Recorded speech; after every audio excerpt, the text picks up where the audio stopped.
जय गुरु जी। वीडियो को लाइक कीजिए, चैनल को सब्सक्राइब कीजिए और बेल आइकन को प्रेस कर दीजिए ताकि जब भी हम नया सत्संग वीडियो अपलोड करें तो उसका नोटिफिकेशन आप तक तुरंत पहुंच जाए और फिर आप गुरु की महिमा और उनके अनेकों चमत्कारों के बारे में सुने, वो भी संगत की जुबानी। जय गुरु जी। आज मैं आप सबके साथ जो सत्संग शेयर करूँगा वो नीरू आंटी जी का है। चलिए आज का ये सत्संग हम आंटी जी के लिखे शब्दों में हम सब सुनते हैं। बहुत ही अद्भुत सत्संग शेयर करा है आंटी जी ने। जैसा आंटी जी ने सत्संग शेयर करा है वैसे ही आप सबके साथ इस सत्संग के माध्यम से आज मैं साझा करूंगा। इसलिए आप सभी संगत सत्संग के अंत तक बने रहना, उस सत्संग को बहुत ध्यान से सुनना और सत्संग को बीच में ना छोड़े, क्योंकि सत्संग सुनने वाले का भी कल्याण होता है और सत्संग करने वाले का भी। और हो सकता है जो आप आज सत्संग सुने उससे आपको भी अपने पैसे वालों का जवाब मिल जाए। चलिए सत्संग शुरू करते हैं। जय गुरु जी। हम उस अदृष्ट और अज्ञात शक्ति में विश्वास रखते आए हैं जो हमारी आस्था और विचारों से अपनी उपस्थिति का ज्ञान देती रहती है। विभिन्न युगों में वह अवतरित होती रही है और इस युग में वह गुरु जी के रूप में हमारे बीच आई है। इस पृथ्वी के सभी वासी भले ही उनसे अपरिचित हों, उनकी अध्यात्म कल्याण की भावना से लाभान्वित हुए हैं। ऐसे अनेक अवसर आए हैं जब हमें हर क्षण उनके अवतरित आशीर्वाद प्राप्त हुए हैं। इतने छोटे से प्रसंग में उनके बारे में सब कुछ कहना और लिख पाना असंभव है, फिर भी मैं अपने कुछ स्मरण आपके साथ बांटना चाहूँगी। प्रारंभ में हमें उनके मंदिर में आने में संशय था, क्योंकि हमें सदा से संत और सन्यासियों में विश्वास नहीं रहा है। यह भी सत्य है कि उनकी दिव्य कृपा तभी प्राप्त होती है जब वह चाहें। इस प्रकार गुरुजी ने हमें नवंबर 1995 में जालंधर में अपने पास बुलाया। मेरे पति एक गंभीर त्वचा रोग की समस्या से पीड़ित थे, जिसे सिरोयास के नाम से भी जाना जाता है। पिछले 8 वर्षों में हर प्रकार के उपचार करवा लिए थे, किंतु लाभ नहीं हुआ था। सिर से पांव तक उनके शरीर में लाल चकत्ते हो रहे थे, जिन पर श्वेत पपड़ी जमी हुई थी और सदा खुजली होती रहती थी। उनका सिर पाषाण की भांति सख्त था और उनके जन नाग भी इस रोग के प्रकोप से नहीं बचे थे। उनका मानसिक कष्ट और बढ़ता जाता था, जब उनके परिचित भी उनके पास खड़े नहीं होना चाहते थे। कुछ और उपाय ना होने के कारण हम हिचकिचाहट के साथ गुरुजी के दर्शन के लिए गए। पुनर्लोकन करते हुए मैं सोचती हूँ कि हम कितने भाग्यवान थे। प्रारंभिक दिनों में गुरुजी के हाथों से दिव्य प्रसाद की उत्पत्ति का दर्शन हमने 1-2 बार नहीं अपितु 6 या 7 बार देखे हैं। हमारी सद्गिंद मानसिकता की समाप्ति 1 जनवरी 1996 को हुई, जब गुरुजी ने मेरे पति को ताम्र लोटा लाने को कहा। उसे उन्होंने अभिमंत्रित किया और मेरे पति को उसमें से प्रतिदिन आधा जल पीकर शेष से स्नान करने को कहा। चमत्कारिक रूप से वह कुछ ही दिनों में पूर्ण स्वस्थ हो गए। उन्हीं दिनों मेरा हाइपोथायराइड का उपचार चल रहा था। मैं प्रतिदिन एल्थ्रोसिन की 2 गोलियां लेती थी, जो बहुत अधिक मानी जाती थी। एक दिन मैं गुरुजी के चरणों में बैठी हुई थी कि उन्होंने कहा, नीरू आंटी, तेरा हार्मोनल प्रॉब्लम ठीक कर देता है। मैं सदबंद रह गई, क्योंकि मैंने कभी भी उनको इसके बारे में नहीं बताया था। मुझे पहली बार अनुभव हुआ कि उनको कुछ भी बताने की आवश्यकता नहीं है, वह सब कुछ जानते हैं। उसके बाद जब सब परिणाम सही निकले तो मैंने औषधियाँ बंद कर दी। फिर पंचकुला में रहते हुए मुझे कुछ स्त्रीय रोग संबंधी समस्या हो गई। औषधियों से उनका निवारण नहीं हो पा रहा था। मुझे रात को 10 से 12 बार लघुशंका निवारण के लिए उठना पड़ता था। कुछ अन्य समस्याएं भी थी, उनके कारण मैं ठीक से सो नहीं पाती थी और फिर दिन भर व्याकुल रहती थी। गुरुजी उस समय दिल्ली में थे। संयोग से मेरे पति को दिल्ली कार्यालय संबंधी एक भेंट के लिए जाना पड़ा। मैंने उनके साथ जाने की योजना बनाई, जिससे हम शाम को गुरुजी के दर्शन कर सकें। हमने अपनी छोटी बेटी को यह सोचकर घर पर छोड़ दिया था कि अगले दिन सुबह तो लौट ही आएंगे, परंतु उस दिन शाम को गुरुजी ने दर्शन के पश्चात जब हम उनसे चलने की आज्ञा ले रहे थे, हमें 4 दिन और रहने के लिए कहा। आनंदित होकर हमने तुरंत हामी भर दी। हम वहाँ 4 दिन रहे और चाय और लंगर प्रसाद का आनंद उठाया। चौथे दिन उन्होंने हमें जाने की अनुमति दी। घर आकर मैं चैन से सो पाई। मुझे आभास हुआ कि उन्होंने मुझे मेरे रोग से मुक्त कर दिया था। 1 सप्ताह के पश्चात हम पुणे उनके दर्शन के लिए जा सके। मिलने पर पहली बात उन्होंने कही, हीरो आंटी, सुसु ठीक होया? सब हंस पड़े। जब मैंने उनके चरण स्पर्श किए तो उन्होंने बताया कि उन्होंने मेरे उदर के अपवृद्ध का उपचार कर दिया था। मैंने तो उनको कुछ भी नहीं बताया था। जून मास में एक दिन सिंगला अंकल ने मुझे गुरुजी का संदेश दिया कि वह बुला रहे हैं। मैंने सोचा कि संभवतः वह सत्संग करने के लिए बुला रहे हैं, किंतु गुरुजी ने अपने लिए मुझे एक आयुर्वेदिक औषधि की दुकान से एक विशेष दवाई लाने को कहा जो केवल निर्यात करी जाती थी। गुरुजी की दया से हमें वह औषधि भी मिल गई जो सामान्यतः बिना चिकित्सक के परामर्श के नहीं मिलती थी। गुरुजी ने एक गोली दूध के साथ शाम को ली। 15 से 20 दिनों के पश्चात उन्होंने उसे वापस करने के लिए कहा क्योंकि वह अति तोषण थी। हमने प्रयास किया किंतु निर्यात की समस्या के कारण उसे लौटा नहीं सके। वह महंगी थी और गुरुजी ने उसकी काफ़ी मात्रा मंगाई थी। अगस्त के अंत में मेरी छोटी बेटी तान्या, जो उस समय 8वीं कक्षा में थी, के मुख पर चकटे हो गए। चिकित्सकों के अनुसार वह सूर्यासीन था। हम सतबंद रह गए। 1 मास तक इसी उलझन में रहे कि गुरुजी को बताया जाए या नहीं। हमने उन्हें अक्टूबर में बताया और उन्होंने पुणे ताम्रलोटा लाने के लिए कहा, जिसे उन्होंने अभिमंत्रित कर उसका जल पीने और स्नान करने के लिए कहा। गुरुजी ने उसके पिता के इसी रोग का तीव्रता से उपचार किया था। इस बार भी वैसी ही आशा थी, किंतु ऐसा नहीं हुआ। आशा के विपरीत 1 मास में ही उसका रोग पूरे शरीर में फैल गया। शारीरिक रूप से रोगग्रस्त होते हुए वह मानसिक रूप से सशक्त थी। उनकी ऐसी दया से वह सदा उत्साहित और आशीर्वादी रही। इस अवधि में गुरुजी कहीं चले गए थे और उनसे संपर्क करना संभव नहीं था। पड़ोसियों से लेकर तान्या की मुख्याध्यापिका तक सबने उसकी भलाई के लिए शीघ्र कुछ करने के लिए कहा, परंतु हमारे कुछ कहने से पूर्ण ही वह कहती थी कि उसके गुरुजी ही उचित समय आने पर उसका उपचार कर देंगे। इस अवधि में उस बच्ची ने इतना सहा कि हमसे उसकी वेदना देखी नहीं जाती थी। उसके सिर पर भी कड़े चकटे हो गए थे और वह अपने बाल तक नहीं कर पाती थी। ऐसी विपदा के समय उनकी दया का प्रभाव अधिक देख सकते हैं। उन्होंने एक छोटे से बच्चे को भी इतना साहस और सामर्थ्य प्रदान किया था। गुरुजी जनवरी में लौट आए और सबसे पहले उन्होंने उसे वह आयुर्वेदिक औषधि देने को कहा। तब हमें आभास हुआ कि वह औषधि उसके लिए मंगवाई गई थी। औषधि 40 दिन तक देना अनिवार्य था। तान्या की दवाई लेने का 40वां दिन शिवरात्रि था और उस दिन उन्होंने औषधि बंद करने को कहा। दिव्य गणना। अगले दिन से उसके स्वास्थ्य में परिवर्तन होना आरंभ हो गया और ग्रीष्म अवकाश में जब वह अपने ननिहाल गई तो पूरी तरह से रोग मुक्त हो चुकी थी। कभी कभी उसके मुंह पर एक आध निशान आ जाते हैं। मुझे विश्वास है कि गुरुजी उसके पिछले जन्मों के कर्म काट रहे हैं। उन्होंने मुझे बताया था कि उनके हस्तक्षेप के बिना वह जीवन पर्यंत ऐसे ही रहती। अगस्त 2002 में एक शनिवार को मेरे पति ने फ़ोन पर बताया कि वह घर आ रहे हैं।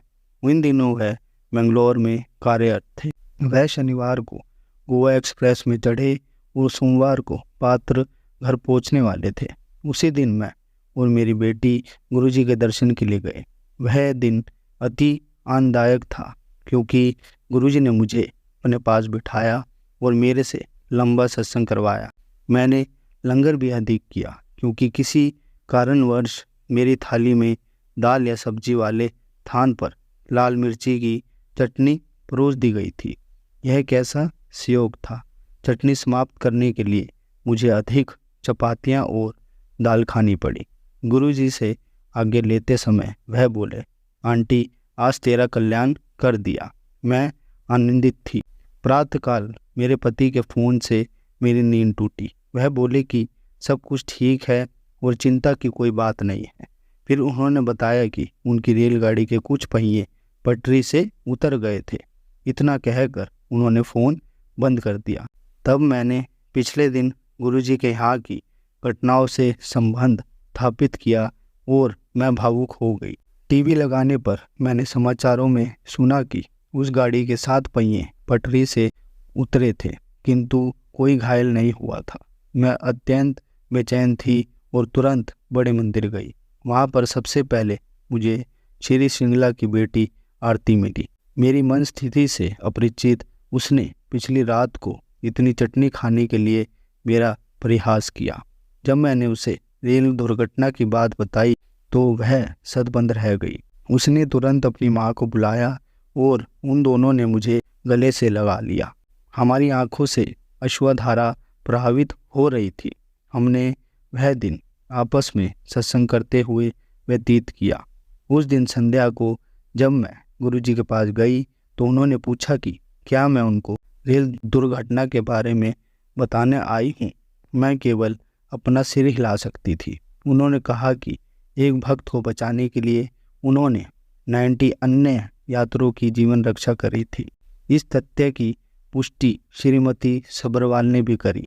क्या इस पुष्टि की आवश्यकता है? उन्होंने कहा कि उस रात को 1 बजे अचानक गुरुजी ने कहा कि उन्होंने 90 लोगों को जीवन दान दिया था।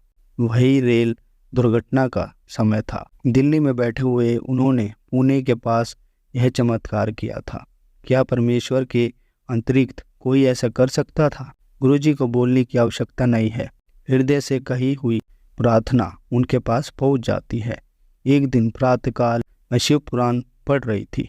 उसमें एक संदर्भ आता है कि ईश्वर भौतिक रूप में किसी को स्पर्श नहीं करते, किंतु यदि वह ऐसा करे तो कुल की आने वाली पीढ़ियों को उनका आशीर्वाद प्राप्त हो जाता है। मैंने सोचा कि गुरुजी कैसे दूर से ही आशीष दे देते हैं। शाम को हम गुरुजी के यहाँ पहुँचे तो वह अपने कक्ष में थे और हमें बुला रहे थे। हम उनके सामने भूमि पर ही बैठ गए और वह हमसे बात करने लगे। अचानक उन्होंने अपनी भा मेरी ओर करी और मुझे अपना कंधा दबाने को कहा। फिर उन्होंने मेरा हाथ अपने हाथ में लेकर शुद्ध हिंदी में जो मैंने पढ़ा था वह बोल दिया। एक अन्य अवसर पर हमें अम्बाला से हरिद्वार जाना था। एक दूध गति वाली ट्रेन अम्बाला से 10:30 बजे चलकर 2-3 घंटों में वहां पहुंचा देती थी। जब हम स्टेशन पहुंचे तो 10:35 हो गए थे। मेरे पति बस से जाने को तत्पर थे।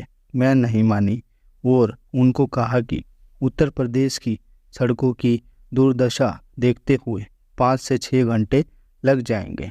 हमने एक कुली से पूछा तो उसने कहा कि वह कभी भी देरी से नहीं चलती, परंतु आज वह 10 मिनट देरी से चल रही है। उसने यह भी बताया कि उसके जाने का सिग्नल हो चुका है और वह जाने वाली है।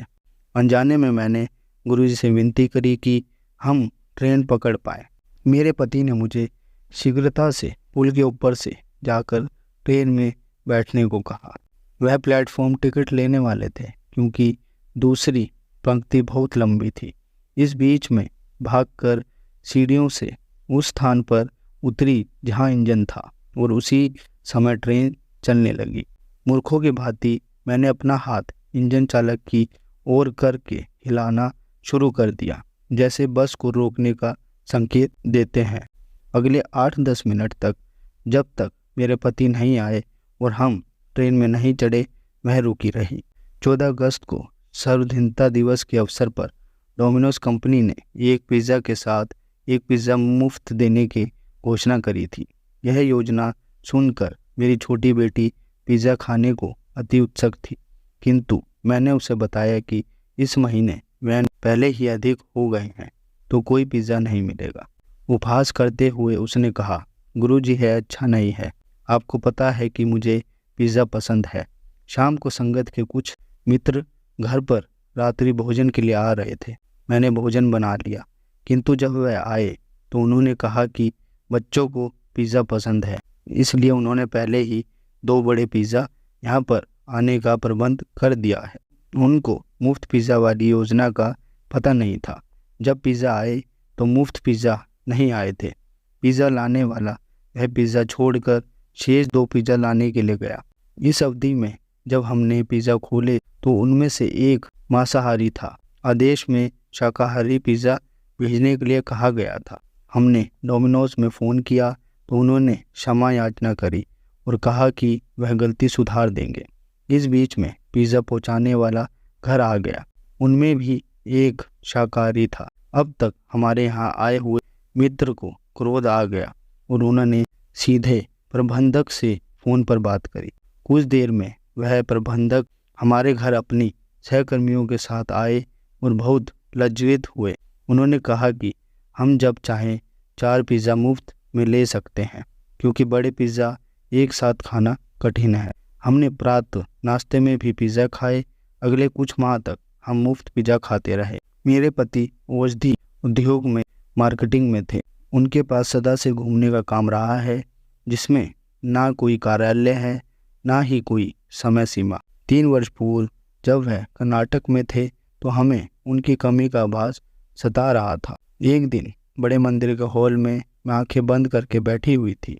मैं सोच रही थी कि कितना अच्छा हो यदि उन्हें किसी कार्यालय में स्थिर कार्य मिल जाए और मैं प्रतिदिन उनके लिए भोजन डिब्बे में दे सकूं। अचानक संगत की एक महिला मेरे पास आई और कहा कि मेरी कामना पूर्ण हो जाएगी। आश्चर्यचकित होकर मैंने अपनी आंखें खोली और उनको भी उसी विस्मय की अवस्था में पाया। कुछ ही दिनों में मेरे पति को अपनी नौकरी से त्यागपत्र देना पड़ा, किंतु गुरुजी की दया से उन्हें यहीं पर 9 से 5 वाली एक स्थायी नौकरी मिल गई। अब जब भी वह शहर में होते हैं उन्हें कोई बाहर का काम नहीं होता है। प्रतिदिन मुझे उनका दोपहर का भोजन डिब्बे में देना पड़ता है। अब कभी कभी मुझे यह आनंदित नहीं करता है। उनके कार्यालय में कोई औपचारिकता नहीं है। वह बहुत आराम से यदाकदा चप्पलों में भी चले जाते हैं। मुझे सदा सैंडल पहनने पड़ते हैं। ऐसे ही 14 अप्रैल को बैसाखी के अवसर पर मेरी सैंडल का तलवा बाहर आ गया। मैं कुछ नहीं कर सकती थी। मैंने सोचा कि बाहर जाते हुए उन्हें हाथ में लेकर नंगे पैर चली जाऊंगी। जब मैं बाहर आई मुझे अपनी टूटी हुई सैंडल कहीं दिखाई नहीं दी। उन्हें खोजते हुए मुझे एक अन्य वैसे ही सैंडल दिखाई दी। उठाकर जब उन्हें चीन देखे तो वह मेरे ही सैंडल थे, किंतु अचंभे की बात है कि वह नए हो गए थे। यद्यपि मेरी बड़ी बेटी मेधा 12वीं कक्षा विज्ञान विषय से कर रही थी। गुरुजी नहीं चाहते थे कि वह आगे विज्ञान पढ़े। एक संगत में उन्होंने उसे कानून में विद्या अर्जित करने का संकेत दिया था। उसने उनके निर्देश अनुसार प्रवेश पत्र भरा और प्रवेश परीक्षा में गई। उसके आश्चर्य को ठिकाना नहीं रहा जब उसे पता चला कि अन्य परीक्षार्थी तो उसके लिए विशेष परीक्षण प्राप्त करके आए हुए हैं। वह गुरुजी को याद करके परीक्षा में बैठ गई। हजारों में से केवल 900 अगले चरण के लिए चुने गए, जिसमें वाद विवाद और साक्षात्कार होना था। अंतिम चरण में विश्वविद्यालय में केवल 250 चुने जाने थे। गुरु कृपा से उसका नाम प्रवेश सूची में था। शाम को जब हमने उसके प्रवेश का समाचार उन्हें दिया तो वह अत्यंत प्रसन्न होकर बोले कि यह तो पहली अवस्था है, आगे आगे देखो क्या होता है। कहने की आवश्यकता नहीं है कि उनकी अन्य दया से वह बहुत अच्छा कर रही है। गुरुजी की वास्तविकता से अनभिन्न रहते हुए भी उनके पूर्ण प्रभाव के गुणगान करते जा सकते हैं, क्योंकि वह मानव रूप में हैं। हम उनको अलौकिक प्रतिभाव से परिपूर्ण महापुरुष के रूप में देखते हैं, पर वह इस पृथ्वी के समस्त वासियों से भिन्न है। वह तो शिव समान अनूठी हैं। शिव गुरुजी हैं और गुरुजी शिव हैं। वह तो परम है। इसका यह तात्पर्य नहीं है कि उनके पास आकर सब शांतिपूर्वक और सहजता से हो जाएगा। वह कर्मों के अनुसार प्रत्येक अनुयायी को जीवन के उतार चढ़ाव भी दिखाते हैं। वह समस्त संबंधों की निवृत्ता के दर्शन भी करा देते हैं। जब प्रतीत होता है कि आप अकेले हैं, स्वतीत होकर वह अपनी निकटता जता देते हैं। कोई बात कहे बिना भी वह अपनी सुगंध के माध्यम से आपके पास आ जाते हैं। यद्यपि यह अति कठिन है, इस मायावादी संसार से मुक्त होकर उनको संपन्न करने में ही हित है, लेकिन किंतु परंतु छोड़कर उनके बताए पथ पर चलना ही श्रेष्ठ है। जीवन कितना सरस और मधुर हो जाता है। जीवन के सकारात्मक रूप देखते हुए आस्था सहित आनंद लेने में ही लाभ है। वह स्वर्गाता, सर्वशक्तिशाली और स्वयं विद्वान है। वह हमारे पता लगे बिना ही सुनते हैं, देखते हैं और जो हितकर हो वह करते हैं। वेदा ने उनके लिए यह कुछ पंक्तियां लिखी है। गिर कर उठते हैं हम क्यों, हंस कर सहते हैं दर्द हम क्यों, मुस्कुराते हैं वर्षों में हम क्यों। कारण है आपकी अमूल्य दया जो हमें मिली है। जीवन में है आपका प्रेम जो सदा हमारे साथ है। आप हमारे जीवन की परम शक्ति हैं। आप ही मानव रूप में सर्वोच्च शक्ति हैं। आप हर शंका का अंतिम समाधान है। आप ही दयालु जलदाता, मेदभाती सबके परम आनंद हैं। हम आपसे प्रेम करते हैं, आदर देते हैं, नमन और प्रार्थना करते हैं। आप हमें अपने हृदय में स्थान दें और सदा वहीं पर स्वीकार करें। धन्यवाद गुरुजी। जय गुरुजी। शुक्राना गुरुजी। संगत जी, आज हम आपको श्री रुद्र संहिता का द्वितीय खंड का 7वां अध्याय पढ़कर सुनाएंगे, संध्या की आत्महत्या। ब्रह्मा जी कहते हैं, नारद, जब भगवान शिव देवी संध्या को वरदान देकर वहां से अंतर्धान हो गए, तब संध्या उस स्थान पर गई जहाँ पर मुनि मेधातिथि यज्ञ कर रहे थे।